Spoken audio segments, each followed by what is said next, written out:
giiftii UK Elizabeth lammaffaa masaraa West Ministriitti taasifamuu eegale. TPLF jaarsummaa gamtaa Afrikaa mootummaa Itoophiyaa waliin mari'achuuf qophii ta'uu beeksise. Weellisaan Oromoo tokko biyya Jarmanitti haadha warraa isaa ajjeesuun shakkamu. Artist Taajuu Shurrubbee haadha warraa yeroo dhihoo kana biyyarraa fidatee egaa isheen mana isaa keessatti ajjeefamuu poolisni gabaatee innis harka kennuu anatu ajjeese jedhee harka kennuu. Mootummaan Itoophiyaa dhaabbilee idil addunyaaf damee baankii banaa gochuun miidhaa moo faayidaa qaba? Odeessaalee biroos qabna nu waliin tura. Namoonni gaggeessaa reeffa giiftii Elizabeth lammaffaa irratti argamuun kabaja qabaniif agarsiisuu barbaadan hiriira dheeraan jiraachuu akka danda'u akeekkachiifaman. Giiftiin UK Elizabeth lammaffaa kamisa darbe boqochuun gabaasame hirphaa gammachuu dabalata qaba.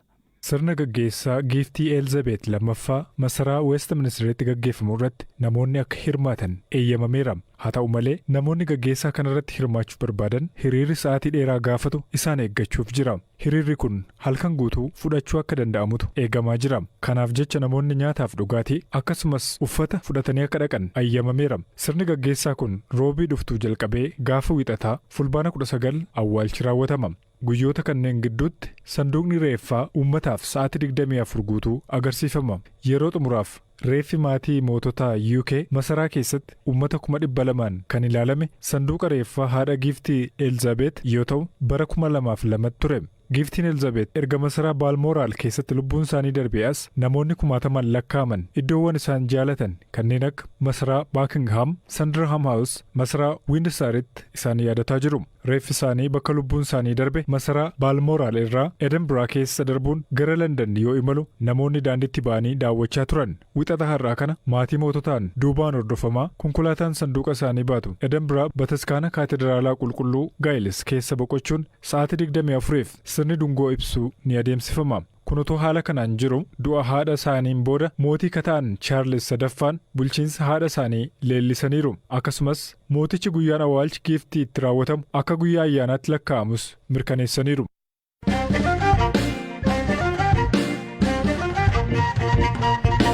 TPLF jaarsummaa gamtaa Afrikaa marii nagaa mootummaa Itoophiyaa waliin godhamu irratti hirmaachuuf qophii ta'uu ibse. Waliigalteen dhukaasa dhaabuu gama lamaaniinuu irratti waliigalame atattamaan hojiitti akka galus gaafate. Gamtaan Afrikaa dhaabbatni biyyoota gamtoomanii USF gamtaan Awurooppaa ibsa TPLF kana faaraan simatan. Mootummaan Itoophiyaa dhimmicha irratti yaadan kennine. Guutuu gabaasa kanaa hiikaa fi tasaatu dhiyeessa.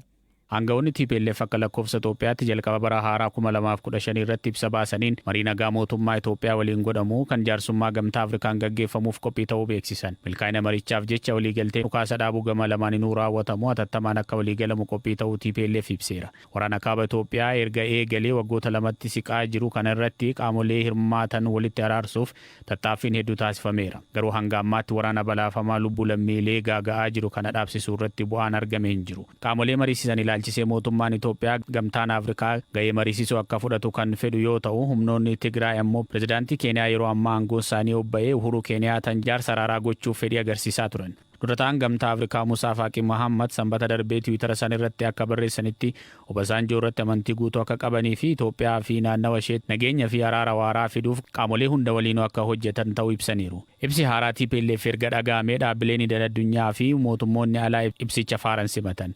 Yaadi humnoota Tigraay irraa dhiyaatee marii nageenyaa fi araaraa Itoophiyaa keessatti taasifamuuf deemuuf carraa guddaa haaraa argamedha jechuun dinqisiifatan durataan gamtaa Afrikaa Musaa Faaqii.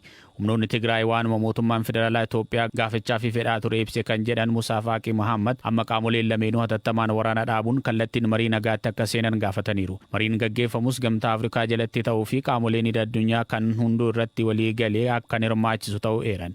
Ministeerri dhimma alaa US bara haaraa Itoophiyaa ilaalchisuun ergaa dabarsaniin humnoonni Tigraay marii gamtaa Afrikaan gaggeeffamu irratti hirmaachuuf qophii ta'uu ibsuu fi mootummaan Itoophiyaa nageenya buusuuf kutannoo qabaachuu ibsuun adeemsa jajjabeessa fi abdii namatti horuu ta'uu yeran. Qaamoleen idil addunyaa adeemsa marii kana gaggeessuuf akka qophaa'an Eertiraan waraana hammeessurraa akka of qusattu dhaamteera US. Barreessaa olaanaan dhaabbata biyyoota gamtoomanii Antooniyoo Guteeres bulchiinsi naannoo Tigraay dhukaasa dhaabuun marii nagaatti seenuuf kutannoo agarsiise akka simatan ibsaniiru.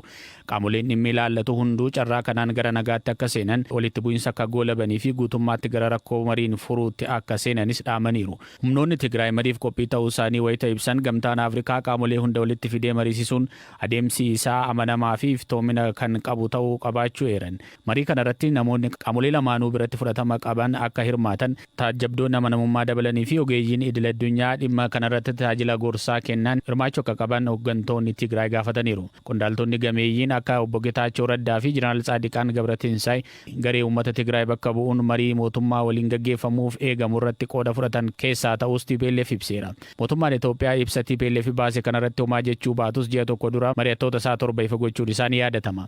Marii nagaan waraana kaaba Itoophiyaa furuu irratti wantoota danqaa ta'an keessaa tokko haalduree TPLF kaahee ture yoo ta'u, ibsa isaa alanaa irratti jaarsummaa gamtaa Afrikaatiin walii galuun alatti haalduree mariif kaahee ilaalchisee ejjennoo isaa jijjiiruuf dhiisuu irratti ifa wanti ta'e hin jiru.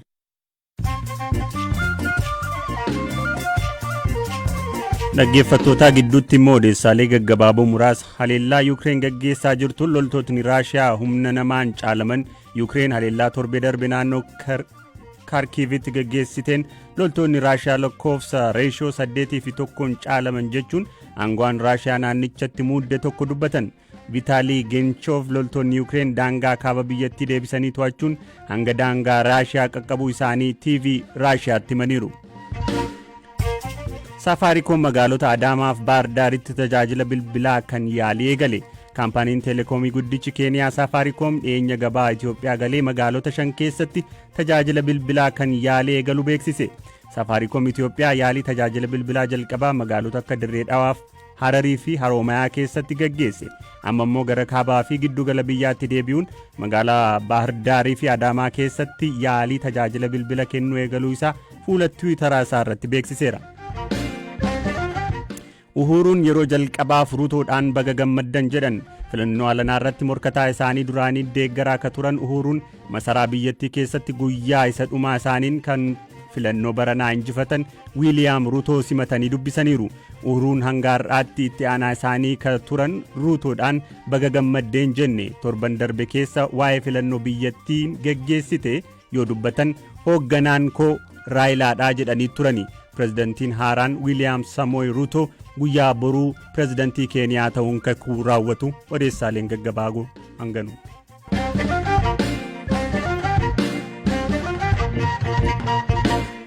Artiistiin Oromoo maqaa waltajjii Taajuu Shurrubbeen beekamu biyya Jarmanitti haadha warraa isaa ajjeesuun poolisiitti harka kennachuun gabaafame.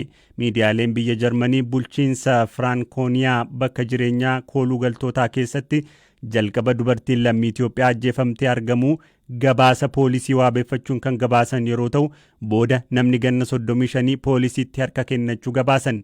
Miidiyaaleen Jarman dubartiin ajjeefamtee fi namni ajjechaa kanaan shakkame lammiilee Itoophiyaa ta'uu malee maqaa adda baasanii hin gabaasne. Ajjechaa kanaan walqabatee poolisiin qorannoo barbaachisu gochaa akka jiruu fi haleellaan irratti raawwatamee dubartiin ganna 28 jaalallee yookaan abbaa warraa isheetiin du'uu ibsaniiru. Daa'imni umriin isaa hin ibsamne garuu barataa sadarkaa tokkoffaa ta'e mana itti jiraatanii bakka kunuunsa argatutti geeffamuus gabaasan. Qindeessaa hawaasa Oromoo Jarmanii ka ta'e obbo Abdoo Qaadii ajjechaa kanaan wal qabatee haga ammaatti wanti beekamu maal akka ta'e BBCf himaniiru.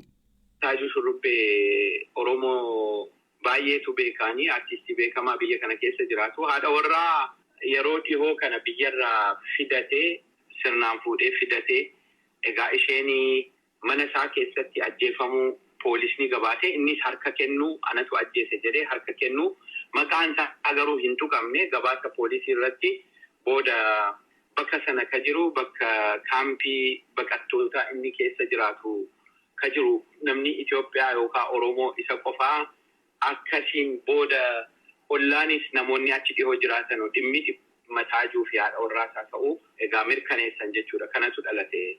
Haadhi warraa suniin yoom biyyarraa dhufti? Amma biyyarraa dhufuunsee baatiiwwan muraasa lakkoofsisee jira. Isaa waliin ka hawaasni Jarmanii waliin arguu eegale egaa baruma kana keessa baruma 2022 kana keessa. Manni maree ministeerotaa Itoophiyaa fulbaana 3 bara 2022 walgahii isaa idilee gaggeesseen damee baankii Itoophiyaa dhaabbilee idil addunyaaf banaa gochuuf wixinee qophaa'e irratti haasa'ee raggaasu waajjirri ministeera muummee ibsee ture. Murteen kun kan darbe faayidaalee damee kanaa banaa gochuun qabu bu'uura godhachuun ta'uunis ibsameera. Dhimma kana irratti yaada ka kennan ogeeyyiin dinagdee gariin dhiibbaa isaatu caalaa yeroo jedhan kaan immoo bu'aa isaatu guddaadha jedhu. Ammayyuu taanaa guutuu gabaasichaa dhiyeessa. Mootummaan Itoophiyaa xumura torban darbee yeroo jalqabaaf dameen baankii biyyattii dureessota alaaf banaa akka ta'u eeyyameera. Murteen kun bara bulchiinsa Addawaawayii kan hin yaadamne ture. Adeemsa biraa kan hordofe bulchiinsi ministeera muummee Abiy Ahmad yeroo jalqabaaf damee teleekoomii investoroota alaaf erga banaa godhee booda amma immoo damee baankii dhaabbileen biyya alaa akka irratti qooda fudhatan eeyyameera. Mootummaan murteen kun beekumsaa fi teknoolojii biyyatti akka fidu akkasumas dameen baankii biyyattii dorgomaa akka ta'u gargaaraa jechuun ibse. Dabalataan sharafa alaa akka argamsiisuu fi carraa hojiillee akka banu ibse. Murtee kanarratti garuu ogeeyyiin diinagdee yaada adda addaa qabu. Durataa Fairfax Afrikaa Fund kan ta'an Zamadeena Nagaatu murteen kun tarkaanfii guddaadha jechuun ibsu. ኢትዮጵያ ዛሬ ከሰሃራ በታች ካሉት ኢኮኖሚዎች ሶስተኛው ትልቅ ነው። Guddinni dinagdee Itoophiyaa biyyoota saharaan gadiitti argaman keessa sadarkaa sadaffaa irratti argama. Oomisha waliigalaa biyya keessaa yookiin immoo GDPdhaan Naayijeeriyaa fi Afrikaa kibbaatu ishee dursa. Keeniyaan Itoophiyaatti aanti. Amma eeyyamamuun isaa Itoophiyaan dinagdeef balbala banuu ishee agarsiisa. Inni ijoon garuu baankileen alaa gaafa dhufan muuxannoo idil addunyaa qaban gama maaneejimentii teknooloojii akkasumas sharafa alaa fidanii dhufu. Ga'umsa investara alaatii dhufu simachuus fidanii dhufu. Akkaataa murtee kanaan baankii 18 irraa gara baankii 5tti buuna. 5 kun garuu kan qabeenya guddaa qaban ni ta'u. Kun immoo dorgomaa akka ta'an taasisa. Damee baankii keessa guddinni murteessaadha. Sababa kanaaf baankiin alaa dhufu dorgommii cimsa. Gama kaaniin garuu dhaabbata Kuwait Institute for Scientific Research'tti qorataa kan ta'an Dr. Ayyala Galaan labsii mootummaan baasee kana ni mormu. Eeliyaas Mulugeetaatu dubbise. Ani amman beekutti baankii Itoophiyaa keessatti rakkina lamatu jira. Rakkinni inni tokko structural imbalance waan jedhutu jira. Structural imbalance maalinni baankiin mootummaa baay'isanii gugurdoodha. Ishee haftee baankonni isaan kaan waan hiratanii jiru jechaadha. Warra akka malee gugurdaatu warra xixiqqaa faana morkee waan hundumaa advaanteejii kan fudhatan baankota mootummaati. Sana lammata baankonni reguleeted hin taane tokko imbaalaansii sana gadi buusuudha kan mootummaa sana mala barbaaduudha. Piraayivetaayizii gochuu yookaan baankii xixiqqaatti caccabsaniiruudha. Inni lammataa immoo reguleetii gochuudha. Keessumaayyuu dhala baankii gadi buusuudha. Kana dhibee irratti hundaa'ee hiikti kennamu wanti fayyisu. Financial sector Itoophiyaa. Isa biyya alaatii fiduun kun rakkina amma jiru irratti hundaa'eetii miti.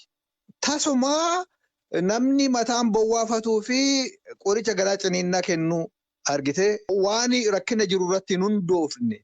Dr. Ayyalaan yaadi murteen kun sharafa alaa gara Itoophiyaa fida jedhu irratti shakkii qabaachuu ibsu. Wanti irra deddeebi'amee hubatamuu qabu tokko baankis ta'ee faayinaansiin amma fakkeenyaaf Safaariikoom Itoophiyaa innaa dhufu doolaariidha fidee dhufaa jedhamee yaadameeti. Kan mootummaan dagatu doolaariin biyya alaatti dhufaa inni jedhamu kuni short term gain for long term pain waan jedhamuun qaba. Yes gaafa dura dhufu miliyoona amma ta'ee fuudhee dhufuu hin danda'a baankiin suni. Yookaan immoo kaampaaniin suni gaafa dhufee baliitu qabee ji'a ji'aan waggaa waggaadhaan immoo doolaarii biyya alaatti erga. Teknooloojii biyya alaa